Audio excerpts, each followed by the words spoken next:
विलायत न्यूज़ में आपका स्वागत है। देश विदेश, मिडिल ईस्ट और इस्लामी देशों की अहम खबरों के लिए आप देख रहे हैं हमारा खास प्रोग्राम वर्ल्ड बुलेटिन की शुरुआत करेंगे गृह युद्ध के खतरे और अपना वजूद बचाने के लिए जूझ रहे इसराइल की खबर के साथ।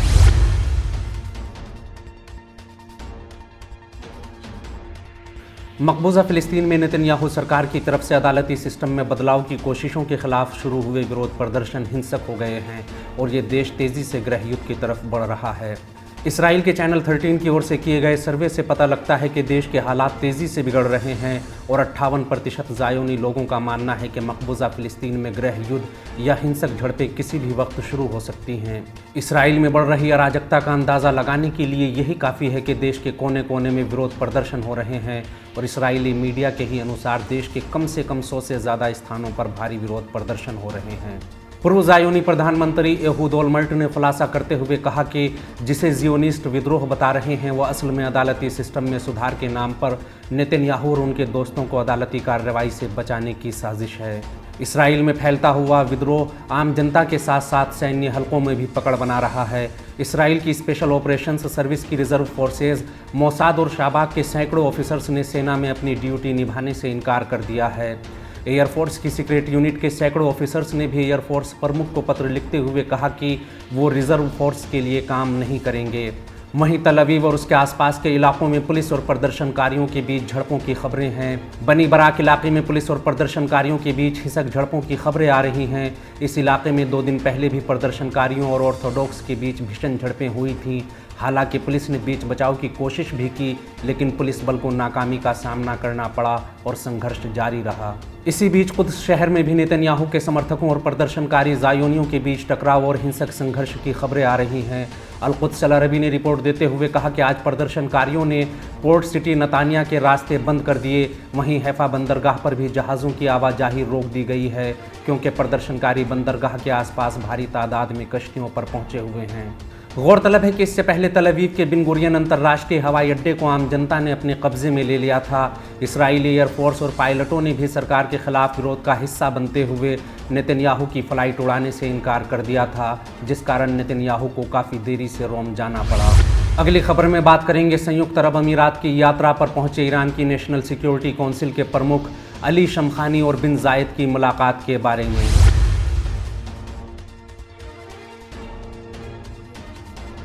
सऊदी अरब और ईरान के रिश्ते बहाल होते ही रियाद के करीबी अरब देशों के साथ भी ईरान के रिश्तों में तेज़ी से सुधार आना शुरू हो गया है। ईरान की सुप्रीम नेशनल सिक्योरिटी काउंसिल के प्रमुख अली शमखानी इन दिनों संयुक्त अरब अमीरात की ऑफिशियल विजिट पर पहुंचे हुए हैं, जहां उन्होंने अलग अलग अधिकारियों के साथ ही UAE के राष्ट्रपति शेख मोहम्मद बिन जायद आल नहयान से मुलाकात की।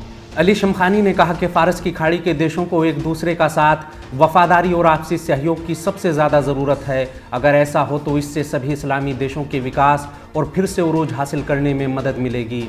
शेख मोहम्मद बिन जायद से मुलाकात करते हुए अली शमखानी ने दोनों देशों के ऐतिहासिक और सांस्कृतिक रिश्तों को बयान करते हुए कहा कि ईरान और संयुक्त अरब अमीरात को सभी मैदानों में आपसी सहयोग बढ़ाने की ज़रूरत है। उन्होंने ईरान और संयुक्त अरब अमीरात के बीच पिछले कुछ वर्षों में बढ़े राजनीतिक और आर्थिक सहयोग में बिन जायद की भूमिका की तारीफ करते हुए कहा कि तेहरान और अबू धाबी दोनों देशों के आपसी तालमेल और सहयोग को बढ़ाने और डिप्लोमेटिक रिश्तों को मजबूत करने के लिए और प्रभावी कदम उठा सकते हैं। अली शमखानी ने बिन जायद के साथ मुलाकात में फ़ारस की खाड़ी क्षेत्र में बाहरी देशों की हरकतों और इस इलाके को ख़तरे में डालने वाली गतिविधियों को बयान करते हुए कहा कि इस इलाके को महफूज रखने और सुरक्षा व्यवस्था बनाए रखने के लिए हमें खुद मजबूत बनना होगा और अपनी सलाहियतों का इस्तेमाल करना होगा। उन्होंने इलाके की मुश्किलों और संकट का जिम्मेदार इसराइल और अमेरिकी साजिशों को बताते हुए कहा कि इलाके को पुरअमन और ताकतवर बनाने का ख्वाब पूरा किया जा सकता है, लेकिन इसके लिए हम सबको मिलकर काम करना होगा। एडमिरल शमखानी की अबू धाबी यात्रा पर खुशी जताते हुए मोहम्मद बिन जायद ने रियाद तेहरान रिश्तों की बहाली की मुबारकबाद दी। बिन जायद ने कहा कि समझौते से इलाके में खुशहाली आएगी और आपसी सहयोग बढ़ेगा।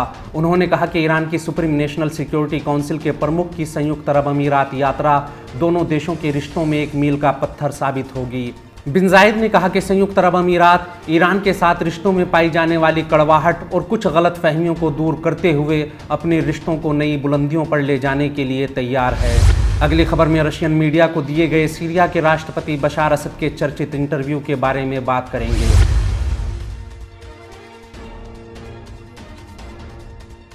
सीरिया के राष्ट्रपति बशार असद ने यूक्रेन में रूस के सैन्य ऑपरेशन का भरपूर समर्थन करते हुए कहा कि पूर्वी और दक्षिणी यूक्रेन के 4 हिस्सों को हम रूस के अभिन्न अंग के रूप में मान्यता देते हैं। असद ने कहा कि मैं मुतमईन हूं और यकीन के साथ कहता हूं कि डोनेट्स्क, लुहांस्क, खैरसोन और जापोरिजिया के इलाके रूसी सरजमीन हैं। भले ही कोई जंग भी ना होती तब भी ऐतिहासिक रूप से ये इलाके रूसी थे और रूसी हैं। उन्होंने कहा कि सीरियन सरकार इन इलाकों के रूस में शामिल होने से पहले ही इन्हें तारीखी बुनियाद पर रूस का हिस्सा मानती रही है। असद ने कहा कि हमारा साफ शब्दों में कहना है और मानना है कि हम सिर्फ रूस की दोस्ती में नहीं बल्कि तारीखी हकीकत की बुनियाद पर इन इलाकों को रूस का हिस्सा मानते हैं। जुमेरात को रशियन मीडिया में टेलीकास्ट किए गए एक इंटरव्यू में असद ने कहा कि लगभग 100 साल पहले लेनिन के ज़माने में ये इलाके यूक्रेन को दिए गए थे। यहाँ रूसी मूल के लोग रहते हैं और मैदानी हालात इस बात की गवाही देंगे कि ये इलाके रूस के हैं। अमेरिका और उसके घटक पश्चिमी देशों पर यूक्रेन जंग भड़काने के आरोप लगाते हुए असद ने कहा कि यूक्रेन के नवनाजियों की मदद से अमेरिका ने तीसरा विश्व युद्ध छेड़ दिया है। उन्होंने कहा कि मेरा मानना है कि दुनिया में तीसरा विश्व युद्ध शुरू हो चुका है। पहले वर्ल्ड वॉर पारंपरिक थे, कई देशों की फौजें एक साथ कई दूसरे देशों के खिलाफ लड़ती थीं, लेकिन अब ज़रा अंदाज बदल गया है। सीरिया के राष्ट्रपति ने अपनी बात को स्पष्ट करते हुए कहा कि अब भी हालात वही हैं, बस मॉडर्न और आधुनिक हथियारों खासकर परमाणु हथियारों के कारण पारंपरिक युद्ध बड़ा खतरा है और एटमी हथियारों के कारण रिवायती जंगें रुक सी गई हैं। अब उनकी जगह छद्म युद्ध और प्रॉक्सी वार ने ले ली। बशार असद ने कहा कि अमेरिका और वेस्टर्न कंट्रीज की ओर से रूस के खिलाफ ज़ेलेंस्की और उनकी नियो नाजी सेना लड़ रही है, बिल्कुल उसी तरह जैसे सीरिया में दमिश्क सरकार के खिलाफ या दूसरे इलाकों में अमेरिका और साम्राज्यवादी धड़े की जंग आतंकी संगठन लड़ रहे हैं। अगली खबर इराक में दुर्घटना का शिकार हुए रहस्यमयी हेलीकॉप्टर को लेकर है।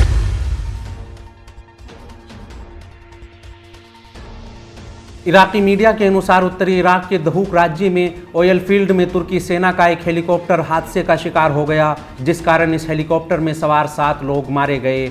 वहीं इस खबर के मीडिया में लीक होते ही तुर्क रक्षा मंत्रालय ने इस हेलीकॉप्टर के बारे में किसी भी जानकारी के होने का इनकार करते हुए कहा कि यह हेलीकॉप्टर हमारा नहीं था।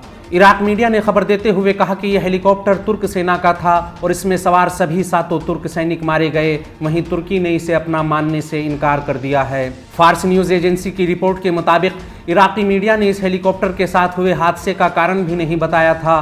तभी तुर्क रक्षा मंत्रालय ने बयान जारी करते हुए कहा कि दहूक में उनका कोई हेलीकॉप्टर क्रैश नहीं हुआ। अनातोली प्रेस ने रक्षा मंत्रालय के हवाले से खबर देते हुए कहा कि इस हेलीकॉप्टर को तुर्की का बताने की खबरें बेबुनियाद हैं।